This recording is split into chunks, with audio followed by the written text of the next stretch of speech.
My latest passion is sourdough. This is my third loaf and I'm learning every time. But there's nothing quite like getting an expert on the case. In this video, I'll be talking to Jonathan Warburton from the UK's largest bakery brand about his passion for bread. I care more about the flavour. Oh, I see. I think the wide loaf gives you more flavour. I'll be asking top YouTube baker Phil from Culinary Exploration for some expert advice.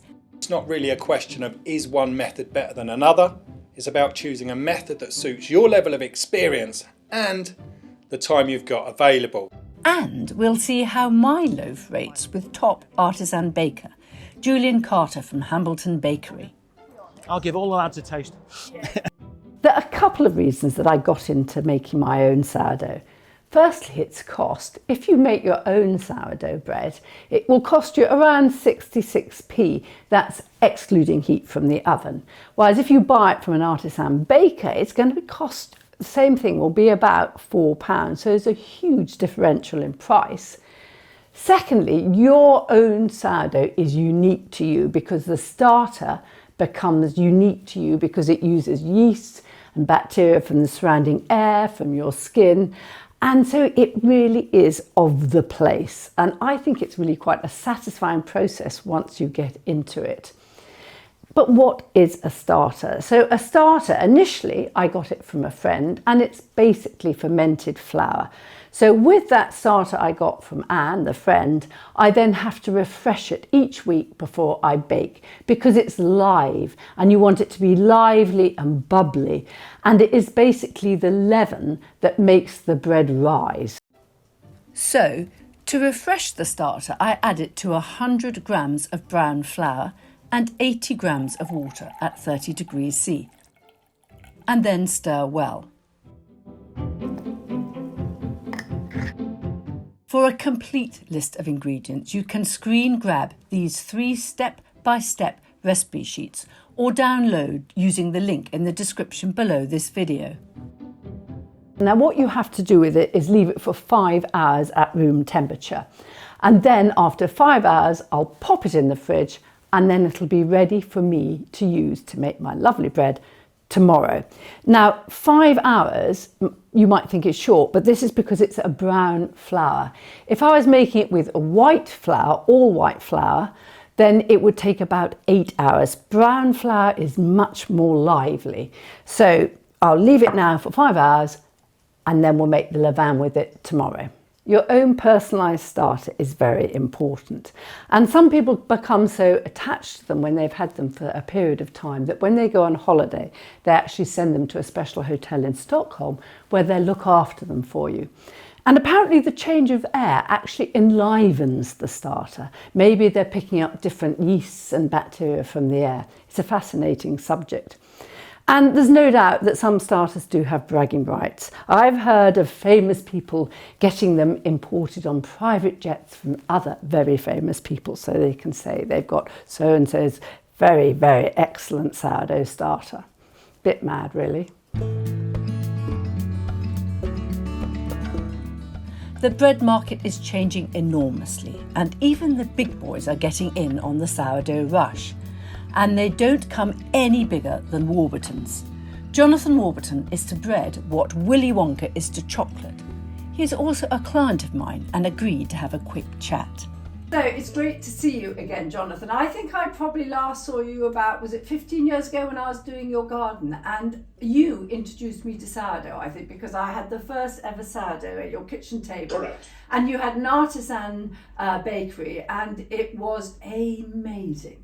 And that's what got me into it. But you've been into sourdough for years, obviously. It's a bit like micro breweries. Yeah. So 20 years ago, everybody started to drink, became very fashionable to drink, homemade local beer from the local microbrewery. Suddenly people realised they could make beer in very small amounts without a lot of capital and create the Kirby Lonsdale Brewery, which there is one, and no doubt there's a Grantham Brewery or similar.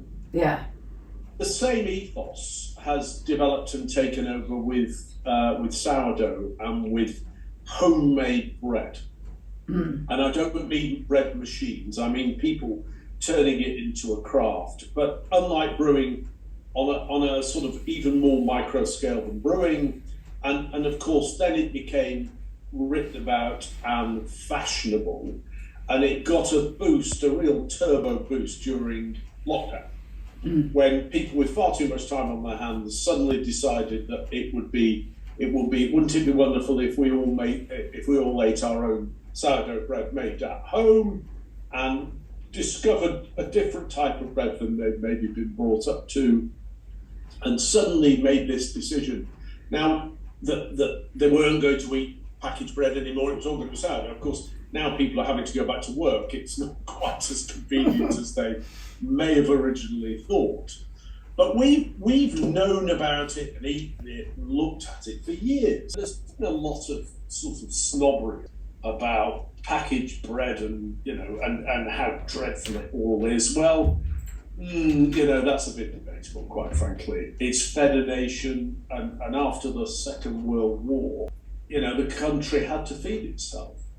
It's interesting how, 2 generations ago, bakers were encouraged to produce on a grand scale to feed the nation, and now there is a proportion of society that looks rather snootily down their nose at it.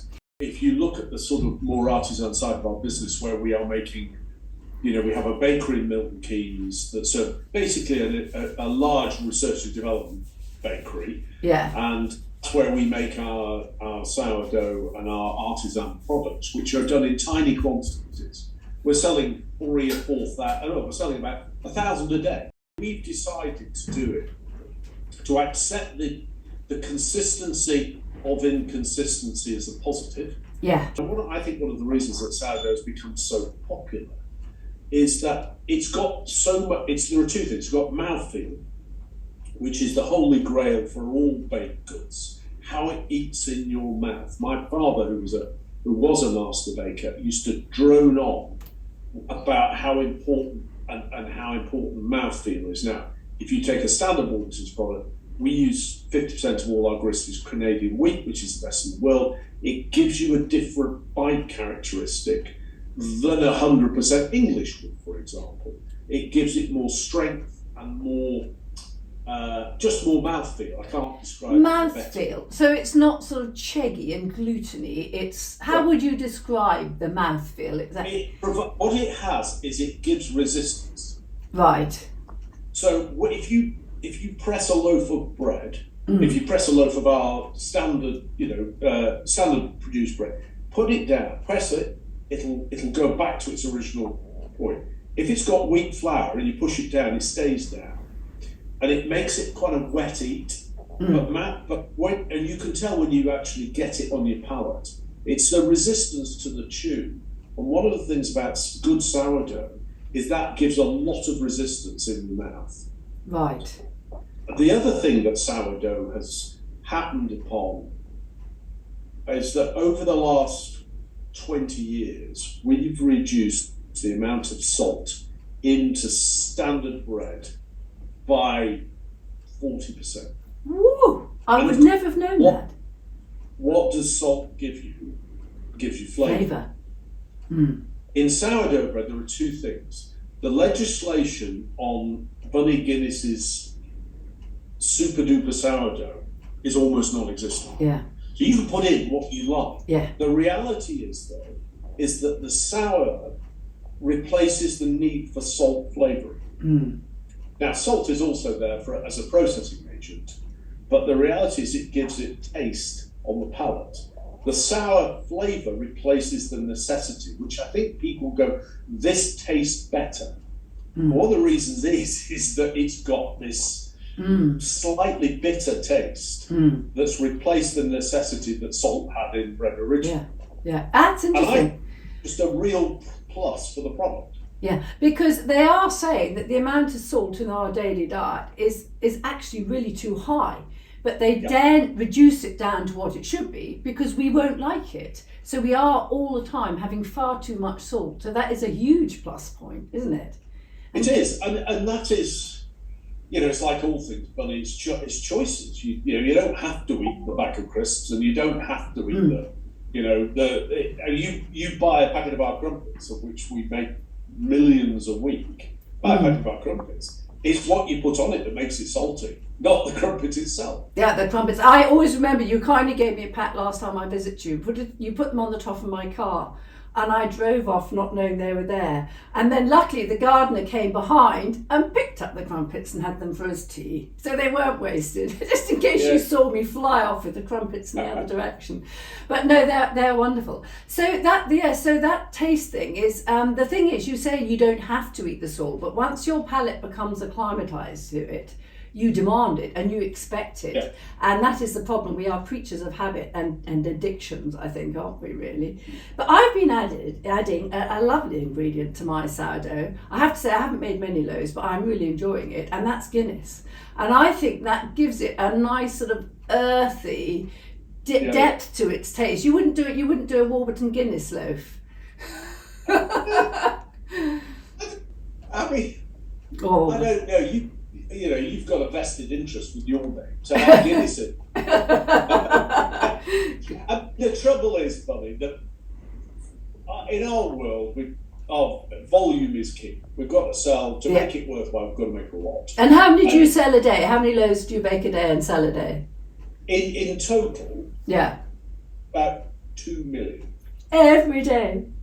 Yeah. And you yourself, so what is your favourite? What do you like best? Well, funny enough, we have, and this is the truth. We would have in our freezer downstairs. So the R&D guys make me once a month about 8 sourdough, sliced large sourdough loaves, which I stick in the freezer, half a white, half a grained, and that's what we eat at home. So the same as you can buy in Sainsbury's, for example, which is where our sourdough is sold.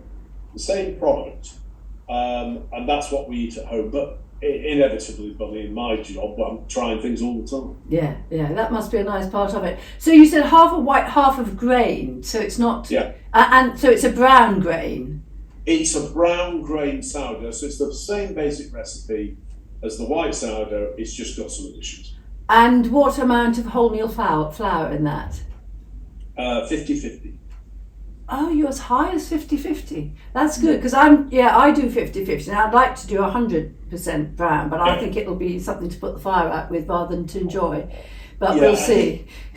I think the beauty of our product is that the more wholemeal the more wholemeal it becomes, the less traditional sourdough it becomes. Oh, really? Yeah, because all sourdough originally was white. Well, it was cream. It was cream, really, because white was if you go back far enough, white bread was the upper class bread. Yeah. And brown bread was the cheaper bread regarded for the lower, if we want, I hate using this phrase, but lower class people historically, 100 years ago, would have had brown bread. And the refined flour went to the sort of more upmarket ones. It's funny how that's really turned on its head in the last. Absolutely, hasn't it? It's completely flipped. Right, so, but you still get the acid flavour when you have it more brown flour, don't you? You think the acid's still there? It's more about the additions of grains, to be honest with you, Bunny, than it is about the flour. Why is that? I don't get that. Well, no, that if you put a grain mix in, it affects the colour of the product. Oh, I see. It's funny, if we go to the freezer and there's a white and a grain loaf in the freezer, if I go downstairs, I always pick the white one out. If Kim goes downstairs, she always picks the grain one. Because you like white and she likes brown? Yeah, pretty much. Pretty much. I think there's probably a little bit in Kim's mind that it's probably a tiny bit more healthy. I care more about the flavour. Oh, I see. I think the white loaf gives you more flavour. Yeah. I think variety is the spice of life. It's nice to vary it, yes. Well, that's brilliant. Thank you very much indeed for your time and your input. And I will carry on playing around with my sourdough, and I'll have a look at Sainsbury's and yours. So the next stage is to make the levain. I'm using a tablespoon of starter, which has been in the fridge overnight. Put it in. There we are. And then I'm going to add 50 grams of plain flour, strong plain flour, organic, and then 50 grams of water at 30 degrees C. So I just put them in very quick and I just stir them around. So all the flour is absorbed with the water. And you see, it's really quite a firm mix. Now this levain, again, because I'm using brown flour, will actually become nice and lively much quicker than a strong white flour would be. I love brown flour because I think it's much better for you than white, which is why I use the brown. But then when I've done that, I'm going to cover it, and this will just take 4 hours at room temperature, covering it with a damp cloth. If it was white flour, it would probably take more like 6 or 7 hours. But you really wait until it's become nice and lively, and then you can start the real thing. I decided to ask my mentor, Phil, who has the channel Culinary Exploration, his recipe. He's got this fabulous recipe which I've adapted, which is basically making sourdough in 30 minutes. That's the actual working time, not the resting time. And it's a lovely, simple recipe. And I wanted to know from Phil if these simpler recipes are actually inferior to the more long-winded, complex recipes. So using a simple process really helps a beginner home baker focus on those basics to create a manageable dough and be relaxed enough to be able to observe what's going on during the process without being all stressed. It's a good way to learn and get that baking process right without getting into a muddle. So let's say you're busy and you don't have the time for all of the steps in a more complicated process. Well, I'd rather use a simple method that I've got time for as opposed to not baking. And when you start with a complicated process, it's difficult to know what to adjust when things start to go wrong. Troubleshooting really does get tricky. But once you've got the process dialed in and you know what you're doing, then it's definitely worth exploring additional techniques which can improve the process and the final loaf. So I guess in my mind it's not really a question of is one method better than another. It's about choosing a method that suits your level of experience and the time you've got available. Try to keep things simple at the beginning and you'll be on the right path to creating a cracking loaf of sourdough. I'm sure everybody has got their own perfect loaf, and quite rightly so, but this is what I'm looking for when I bake a loaf at home. Flavour has to be number one for me. A sourdough loaf that's been through a lengthy, proper fermentation process is going to produce that loaf with a distinctive sour taste, and I guess that's the real signature of this type of bread, and for me it's what makes it my absolute favourite. I love a loaf that's sprung in the oven, it's opened right out and produced that iconic ear on the top, and it's developed a nice colour all the way round. I like a slightly open but beautifully soft crumb that contrasts that crispy crust. But to be fair, even if you baked 40 loaves in exactly the same way, they wouldn't all come out the same. So even if a loaf comes out of the oven, it looks a bit odd or misshapen, or it's got a bit of an irregular crumb, it's still going to taste great. So try not to get too hung up on appearances. If you start with the best quality ingredients you have to hand, then the final loaf is going to reflect that. There is no doubt about that. So my top tip, find yourself a really good quality flour that's suitable for making bread. This is the foundation of the entire process. If you're shopping in the supermarket, it'll probably be labelled as strong bread flour, but there are some amazing local millers out there and suppliers of good flour. So don't be afraid to pick up the telephone and tell them what you're baking and ask for their advice. Ask which flour they suggest.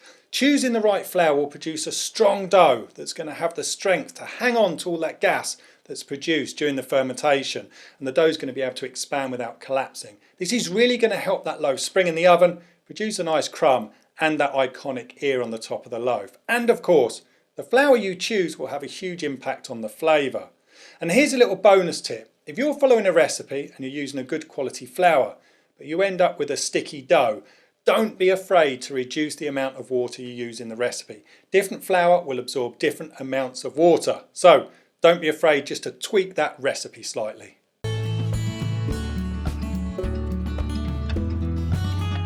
Well, I could listen to Phil all day. He's a great chef. He's specialising now in sourdough, and I think he really knows his onions. So I've uncovered my levain. This has been at room temperature for 5 hours, and it's looking a nicely bit lively. And so I'm now going to add in 250 grams of wholemeal brown flour, strong, and 250 grams of strong white flour, which has got the salt added. Now, this is an adaptation of Phil's simple recipe because I love brown, and that's why I've changed the brown flour. So I'm going to add these in now.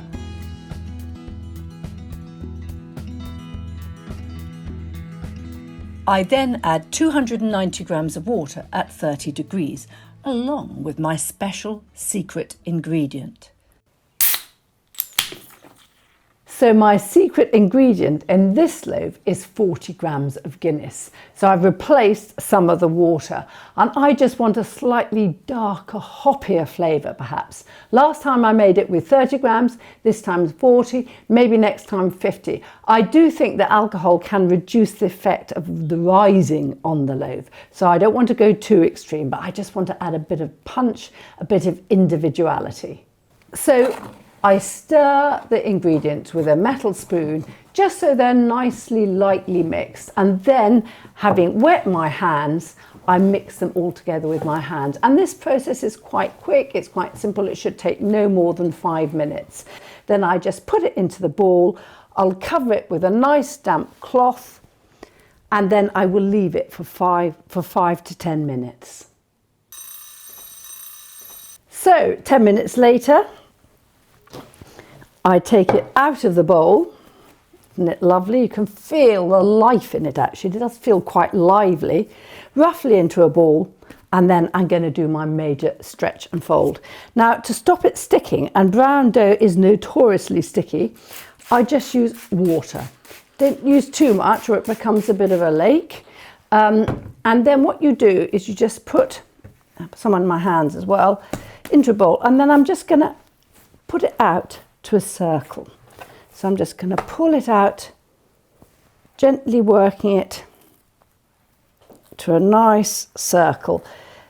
And I do each bit, pull it out as I go round the circle, so it has time to rest before I come back to it. Now, this is the only real kneading that you do with this technique. And it is just going to take me about 5 or 10 minutes. It will split a bit in places, but it doesn't really matter. It's a nice, simple, restful process. And you can see how nicely the dough has got that stretch in it. That yeast has just come in and just added that air to it. And it's all fermenting nicely. And I needn't go hugely big on my circle, but I'm just showing you how nicely elastic it all is. So when I've done that, and that's all I really need to do, I'm going to fold it. I'm going to take 1/3 to the middle, and then I'm going to take the other third to the middle. Then I'm going to pull up the ends, and then I'm just going to tuck the corners in, and I've got a nice ball. So now it's had its major stretch and fold, and I'm going to put it back in the bowl and leave it covered, and I'm going to let it bolt ferment, i.e. it's going to ferment at room temperature, so it's going to ferment quite fast, and I'm just going to leave it there, and it will take 4 to 5 hours. White flour would be slightly longer, brown is quicker. So we'll just look and see how it's rising. And when it's about 175% of that size increased, then it's ready for its final roll and into the fridge. So here's my loaf. You see it's been bolt fermenting for 5 hours. So it's increased in size by about 175%, I reckon. And so it looks nicely inflated, but it isn't ready to collapse. So I'm now going to get it up, put it into a nice ball, and then I'm just going to leave it on the top for about 10 minutes before doing the final stage. It is always quite sticky brown dough, but I think that's really nice. It feels nice and aerated. So I'm just going to leave it there for 10 minutes and then we'll come back and do the final stages. So 10 minutes later, and I have my final little play with my loaf. Now, I'm dusting it with this brown rice flour. Now, I use rice flour as opposed to wheat flour because this is what Phil from Culinary Explorations recommends. And he says it stops sticking far more than the wheat flour. So I put some in the banneton. I'm just going to roll it into a cylinder, fold it over, tuck the corners in, and I'm really just going to firm it into that shape, and then I'm going to pop it in the banneton. Now there it is in the banneton, and I'm going to leave it out at room temperature, uncovered like this, for an hour. After an hour, it goes into the fridge, and it will stay in the fridge overnight till I bake it tomorrow morning. And this is the whole thing. This slow fermentation is what it gives it that really sour taste and what I really love. Not only do I like the taste, but that is why you get that slow fermentation and the flour, the nutrients become much more digestible by our guts. So we're able to get more nutrients from it. And also it's a prebiotic. So it's actually feeding your gut biome. And having done that video on inflammation, so many people are concerned about their gut biome. And I really think sourdough does help that. Some people refer to it as microbial magic. Maybe it is, I think it probably is, but it's certainly delicious. So that's the last bit of playing I'm going to do with this dough. It's going to sit there for an hour, into the fridge, and then tomorrow morning we'll bake it. So this is my bread cloche, and I love it, partly because it's called cloche, and it is very similar to a plant cloche that I use for my lettuces and everything else. And I think it's perfect for the kitchen. But from a more practical point of view, it's lovely to break your bread in, because you heat it up, you pop the bread in there on the heated base, and then you cover it, and you bake it like that. And the whole idea of this is it keeps the moisture in. As the bread heats up, it releases the steam, and so it keeps it in a quite steamy, moist environment. And then halfway through cooking, I take it off. So not only does it give me a lovely loaf of bread, but also once I've cooked the bread, I actually store it in there. So I keep it in the kitchen in this, and it's a lovely airtight container. So when you come down in the morning, you can just take it off and have a slice of bread. And sourdough is brilliant for that, and that you make a loaf and you can use it through a whole week, I find, and it still tastes remarkably good. It has much better staying qualities than any normal bread. And what I sometimes do, if we've got a lot of people, is I'll bake 2 loaves and then I'll slice one and put it in the freezer and just take out a slice as I need it. So it's very flexible about how you make it and how you use it. And when you start baking it, you'll get to know how many loaves you generally need a week, whether you bake 1 loaf a week or whether you do 2 loaves at once and put 1 in the freezer. So many variations, but anyway, it just becomes part of your life and part of your routine. So the bread cloche has been in the oven for half an hour, so it's nice and hot. Oven's 220. Shut the door quickly, and then I'm going to take off the top, and then my lovely bread here, nicely risen, put it out. And then you score it with the razor blade at an angle. Whoa. And this is not just decoration, this cut on the top. It actually helps the way it bakes. Then I'm going to put the lid on the cloche, and I'm going to bake it for 20 minutes with the lid on, and then 30 minutes with the lid off. So back it goes, in she goes. Put it right at the back where the heat's more constant. Put on the timer.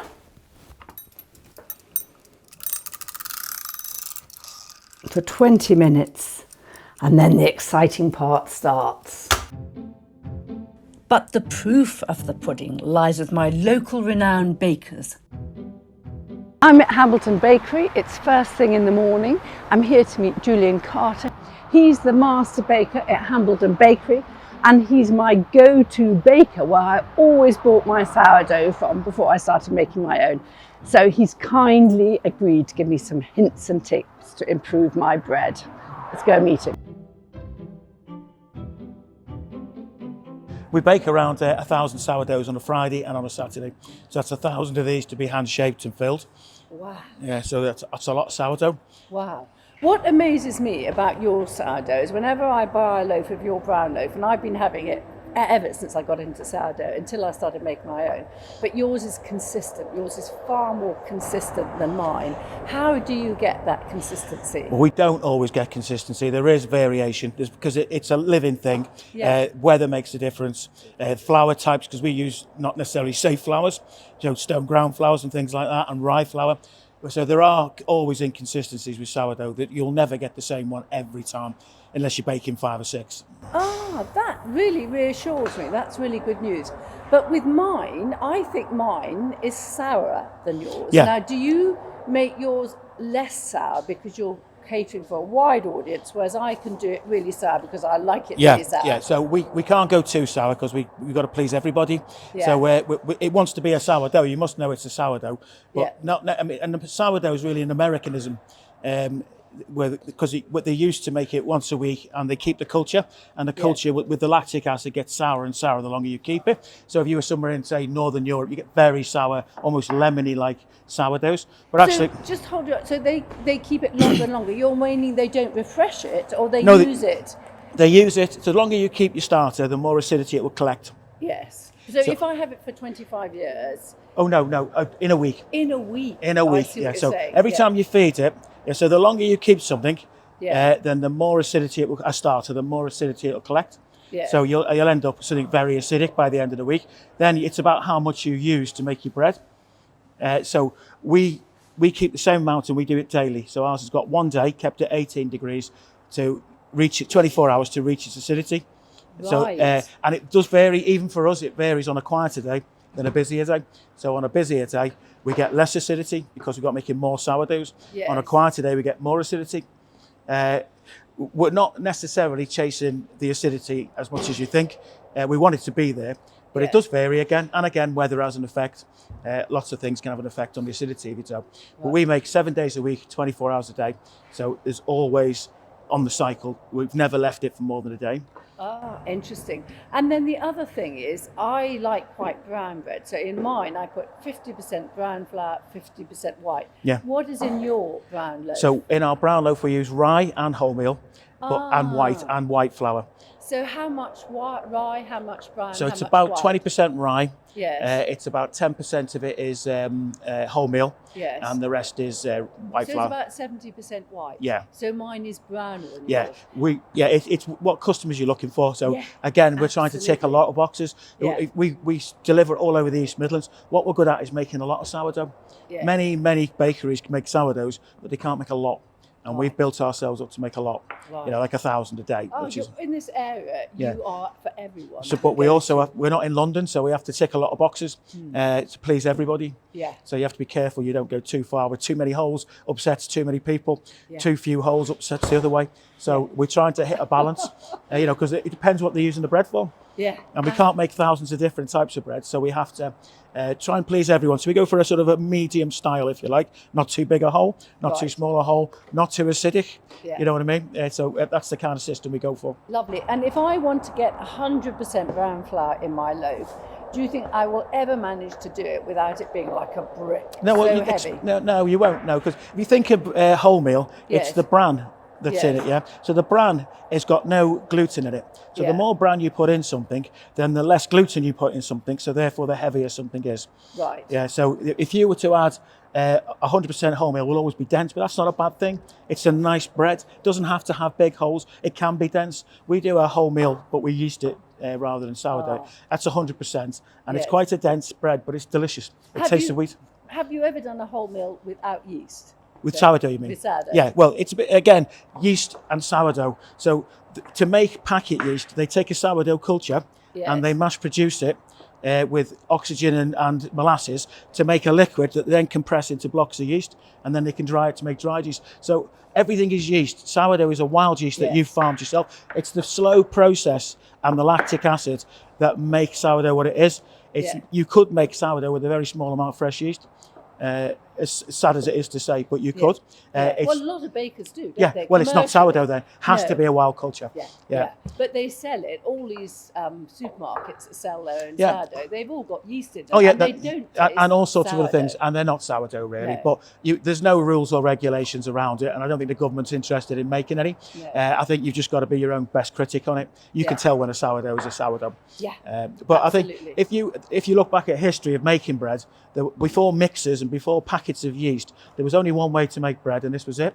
And that it was like 150 years ago. Oh, more, 3,000 years ago. Oh, Go back to 3,000, the Egyptians. So the switched. Egyptians would have had a dough that would have naturally fermented in the heat, and they would have had air in it, and from that they would have developed the bread with leavened bread. But it was only like 150 years ago that we started doing well, it. Louis Pasteur pretty much, once he got his microscope out and realised it was, because everyone considered it a gift from God's yeast. You got beer, wine, you got cider. Oh, you notice I'm picking the best things first. You get bread, yogurts, cheeses even, all relied on this fermentation and natural bacteria. And so these things happened naturally until they discovered it was a living thing. Then they mass produced it a few after Louis Pasteur to create yeast. And Louis Pasteur was sort of like late 1800s. A long way back when he first discovered these little microorganisms. So really, you got him to thank for mass-produced bread. But once you discovered it, they took a wild culture of yeast and mass-produced it. In Britain, we used to use a lot of beer yeast as well, because bakeries and breweries were next to each other, and you've heard of barm cakes and things like that. They offer bitter. You can take the froth off the top, which is a yeasty froth, which is a waste product for beer, and then you can make your bread from that as well. Wow. So in England, a lot of bread was beer yeasted, whereas on the continent, because of religion, you couldn't use any alcohol in anything, so they tended to make sourdoughs. So even that can change the culture with religion as well. Oh, goodness. That's amazing, isn't it? I've just, since I've started doing this, and this is about my fourth loaf, I've really realised what a complex, difficult thing it is. But I've made this loaf it's just out of the oven. You shouldn't really cut it for 2 hours, should you, after baking? I prefer it a day old, if I'm being honest. It's a bit like a wine. Well, maybe not quite a day old for wine, but it's better the second day. It just is, in my opinion. Right. Yeah. But will you cut it for me? Yeah, sure. Will you crit it for me? Oh, yeah. Totally honest. I'll give all the lads a taste. Yes, and will you also tell me what my secret ingredient is in there? Oh, right, okay. Well, now I've got a challenge now. You've got a challenge. So does it cut? It cuts fine, yeah. Yeah. What about the whole content? Is it not very holy? Is it? It's not very. No, if I made wholemeal like you have, I would have the same product. Right. It's the flour and like I say, the bran it's like adding fruit to a bun. It makes a bun heavy because you've added something that's got no gluten in it. So when you add bran back in, you're also adding in something heavy. So it also cuts the structure because it's quite sharp as well. Yes. So you could soak your flour or your bran before you add it, things like that. So we make I'd soak my flour. No, you'd soak bran. So you'd use white flour, but you'd soak bran separately. Oh, right. And that softens it up, and then you get a lighter loaf, and you can put your bran back in. So we do that with our white tins. We do a bran soaker, which is finely ground bran, soaked in water overnight, then add it back to the white flour to put fibre back into the white. Right. But that's not a wholemeal, that's a white flour with fibre back in. Yeah. With this, if you're making a wholemeal, a sourdough wholemeal, you're going to end up with a denser bread. Yeah, okay. Right, you ready, Scott? Yeah, you've got to be totally honest. You've got to take it's a wholemeal sourdough. Don't be polite. Just say what you think, the structure, the look, the taste. And what have I put in it that's different from the normal recipe? The extra ingredient, apart from the salt. I haven't tasted this, so...